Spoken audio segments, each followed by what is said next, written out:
Welcome, Rob from RGL Machinery. So we've got a little HLA 56, I think that's the code for it.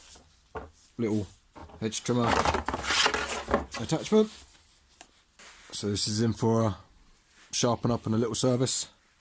He's got a screw missing on the end there, which is going to cause all sorts of issues. You're going to get blade separation there, so we've got one of those on ordered, a new whole set. Still need a screw, washer and a little spacer in the middle. So yeah, this is going to get a full strip down. Show you how to remove the blades, give the blades a good clean up and sharpen as well, and then we'll get the gearbox re-greased as well. These blades are pretty smashed up as well. Look on the end of my thumb there, this is the underside. That's really severe.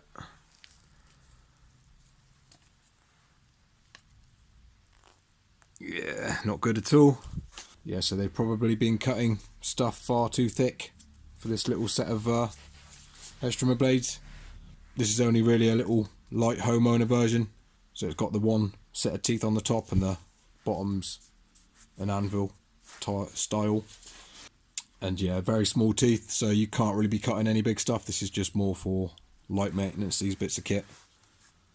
And clearly they've been abusing it. Which is to be expected, but yeah, not what you want to do really, because a new blade set for these is around 70-80 quid. So yeah, when you're cutting thick stuff, you're going to need to replace the blades quite a lot.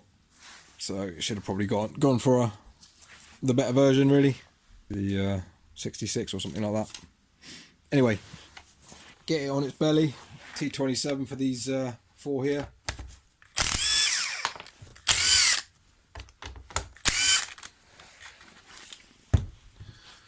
Remember that big one's on the end, so don't get confused.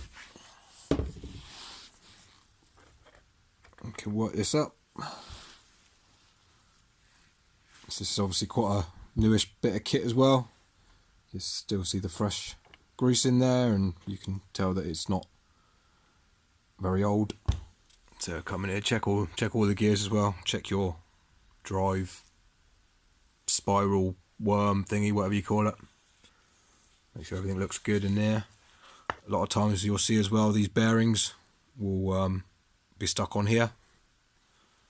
They really need to be seated in here. It doesn't really matter if they do come off, but yeah, if you're wondering why you've got your bearings on there, they should really be in here, but it doesn't matter too much. So yeah, if your bearings are on here, you'll need to just pull them off, get a little screwdriver or something underneath and just prise them off, because you need them out of the way really to be able to get the blades off. So what you are going to need is some circlip pliers like that just, you know, open up and split that clip, because that's how the blades are held on. There's a shaft here and this clip is holding everything on pretty much. So these big ones are sometimes a bit awkward. There we go, make sure it doesn't go flying. I find just to open it up and then get the back end up and then carry on squeezing. That washer can come off. Just remember how everything goes as well. And obviously that big screw from the cover, that's the one that goes down into that, so that'll be your secondary housing screw. So again, T27 for this one.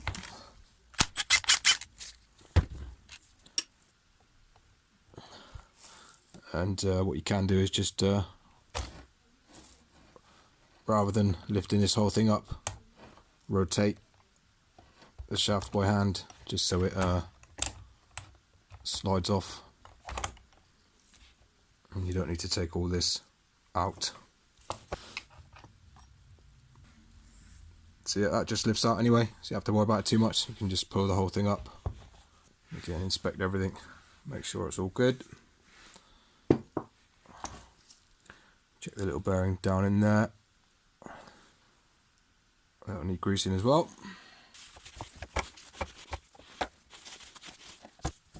I've just got a little clamp here, makes it easier. So yeah, undo all your screws. Careful of that end one, you'll have spaces on there which need to go back in to the right slot, and you'll have a little sleeve on that, so keep that all together.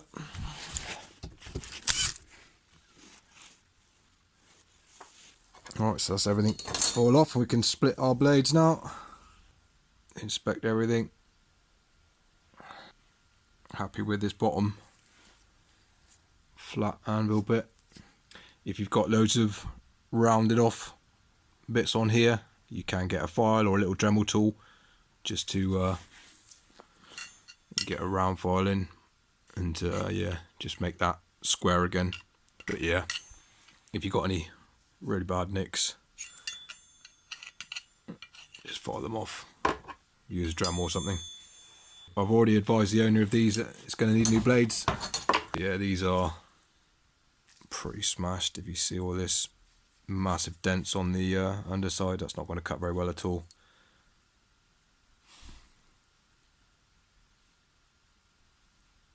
So yeah, ideally when you sharpen, you'd want to get rid of all of that. But that's going to make the teeth absolutely tiny. So yeah, you need to buy the right hedge trimmer for the job. You can't expect these little homeowner brands to cut really thick stuff and not have to do any maintenance on them, because yeah, you just destroy teeth, and then, you know, 80 quid later you got a new set of blades. So yeah, you can leave the tip protector on, you don't need to take it off really. So right, we'll start on this top bar. Give it a spray up of whatever you got, WD-40 resin remover, something like anything that's gonna work into the grime. I like giving the underside where the blades mate with just a light little sand, just with some fine wet and dry, 400 grit, 600 grit, something like that. Very pitted up this section here.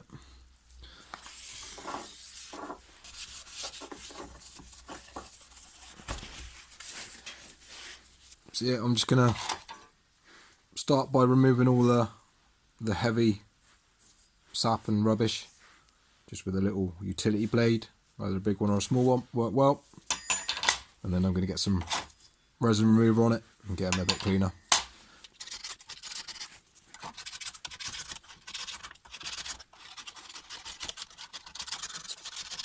So yeah, do it however you like. You can use a wire brush if you want to. Yeah. I find this is pretty quick though, just scraping all the junk off.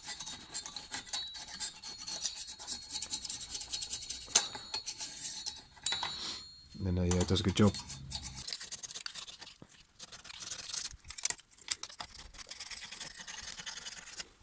Alright, so that's the first stage of cleaning the blades. Now on this bottom anvil bit, what you want to do is check for any lips. There'll be, obviously that's the underside, and that's the top side there. So just have a feel, make sure there's no bits here, and if they are, take a flat file and just file it off. Alright, so now I'm going to get me cramp resin remover on. Give that a good squirt up. I'm going to take this outside because this stuff is messy, it goes everywhere. So I'm just going to get these coated. So let that do its work. Now sometimes this stuff is good enough just to wipe off.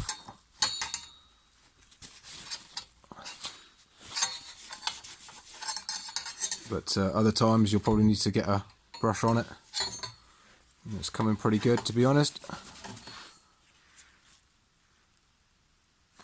But yeah, always say get a little wire brush in a drill or something, and yeah, you can work it out.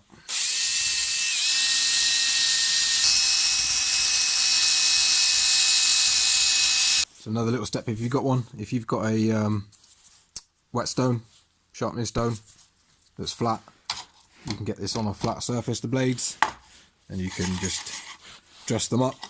So this bottom anvil section, you should be able to tell which is the underside and which is the mating side. The mating side is the side that we all, you know, the sides that are touching, mating. But if you're unsure when you've got it off, that little bit needs to be at the top. So obviously if you've got that like that, that's the underside. So you don't need to worry about the underside because the blades aren't in contact. You might want to do these little bits where the washers of the screws contact, because that will ride as well. So that's something you can do.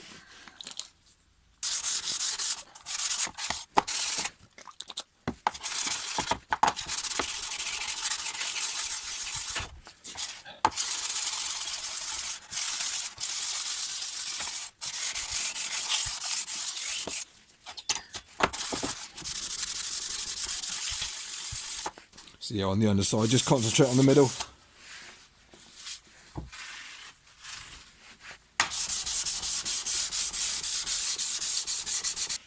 And that's good. That just lightly reprofiles this face. Again, you don't want to be angle grinding this. You'll take too much off, and the blade spacing will be off, because how these work, there's a little sleeve that fits in the middle, and that creates your gap. So yeah, you start making these thinner, and yeah, you're gonna have all sorts of issues going forward. So yeah, only very lightly. Alright, so that's our bottom anvil bit taken care of, all in good order. Alright, so we're ready to sharpen this one. So it's only the one blade we've got to sharpen. And again, just gauge how much you're going to need to take off by the underside.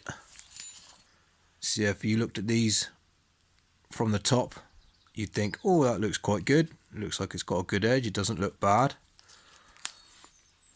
But again, when you look at the underside, that massive chunk missing there. And so it's not going to act like a nice scissor-like cut. That's going to create a gap. So yeah, I mean, I'm not going to be able to take it all out, obviously, because otherwise there's not going to be hardly anything left on the teeth.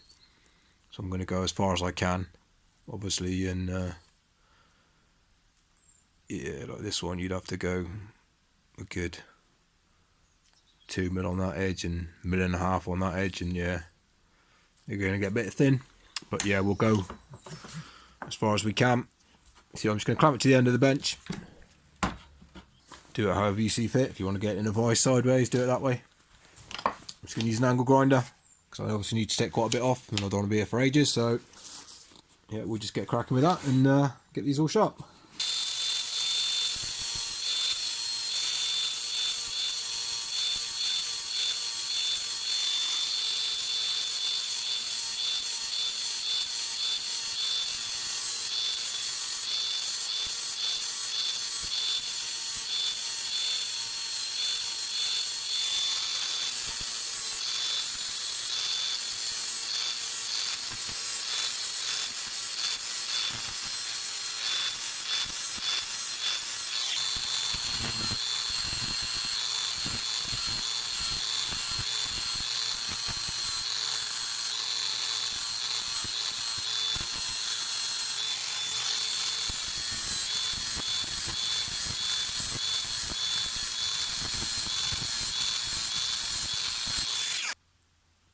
Alright, so I've finished all the sharpening.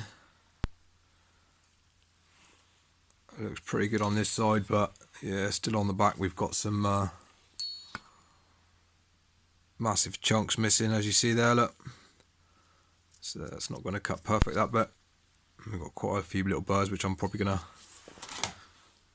just take my little whetstone on the same angle as that and just run that. So always double check on the back. Make sure you've gone far enough. These are getting pretty thin now, like I say, even just after that little sharpen.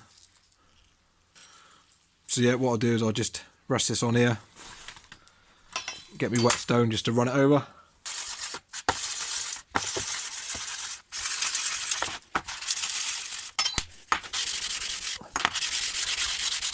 Right, so you got your two blades ready to go back together, giving them a bit of a clean up. Got as many of these burrs off as possible. So just give them a little coat, WD-40, something like that. just a rust prevention, metal protector kind of thing. So what you want to do is you want to clean up these little sleeves and washers and stuff, get all the rubbish off them. If these washers get bad as well, normally after a time you'll see like a wear mark down in it, and it will actually sort of wear down. So what you want to do is you want to sand that flush. You know, just rub it on a bit of sandpaper or whatever. These ones aren't too bad, but they're starting to wear down.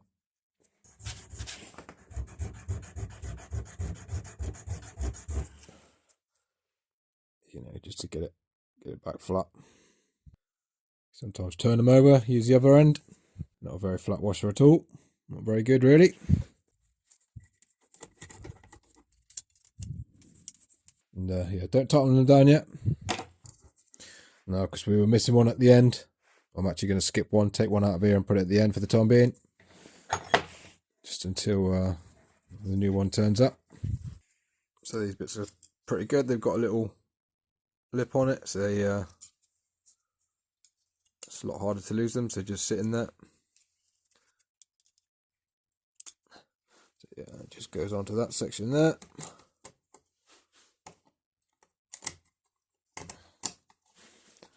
So we go, blade set all back together. Left it a little bit loose because we'll finish tightening up when it's back on the machine. And again, those two will be your gearbox bolts. And obviously I've got one missing in the middle there because I swapped it with the one that we were missing on the end. Right, so onto our gearbox.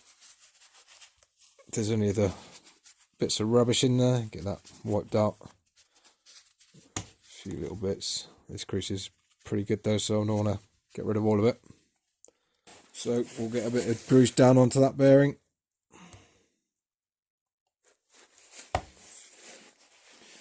Bit of grease down into that bearing down there as well, and onto the tangle twister.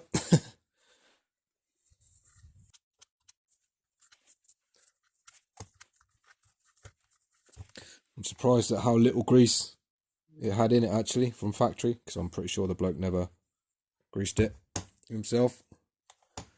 So yeah, it's really not a lot. I don't want to over grease these either. But yeah, just get a little bit on the shaft and stuff.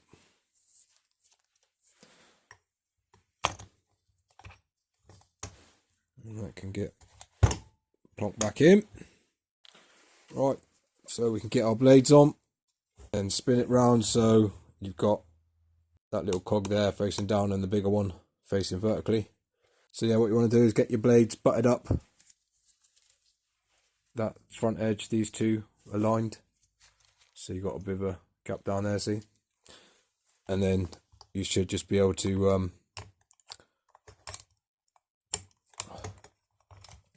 you've got to work it over that little slot first actually. And then work, yeah, there we go. Yeah, so you've got to make sure that hooks over that bit first. See if we can get this one in. It's an awkward little one to work on, this one.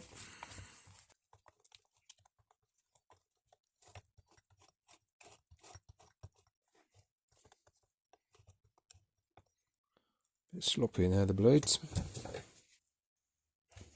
Let's get that one done up tight. And yeah, if you don't grease this often, this eccentric wheel or whatever you call it, this will wear out, so you'll get it won't be running properly.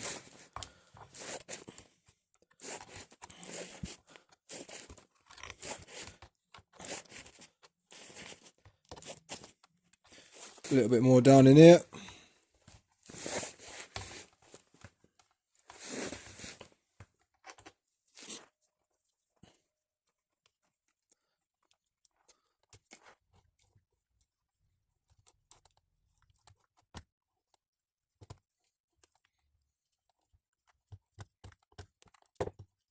So we can get our washer back on, and then I'll circle it. These are a lot easier to put on than get off.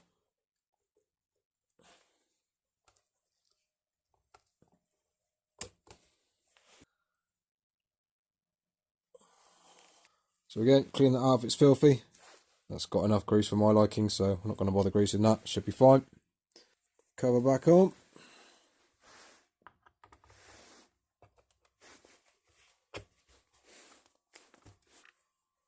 Big bolts at the bottom. 3 little ones at the top.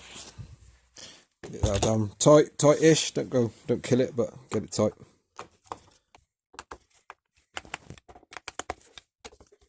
Right, so now we just got to tighten all these up.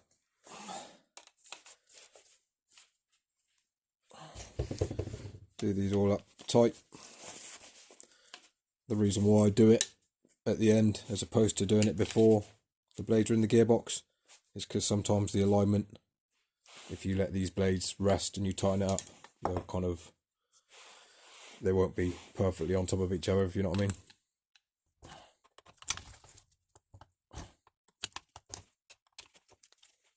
Yeah, so there we go. All sharpened up and cleaned up, greased up. I don't want to overfill this gearbox with grease, so that should be enough really. I'm just keep an eye on it. So yeah, we just need to get another one of those. And I've advised a new blade set, because this set isn't going to last much longer. And it's not going to cut the best with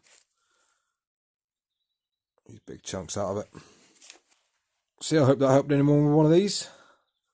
So yeah, leave me a like if that helped, be much appreciated. Any questions, let me know down below. And yeah, catch you on the next one. Cheers.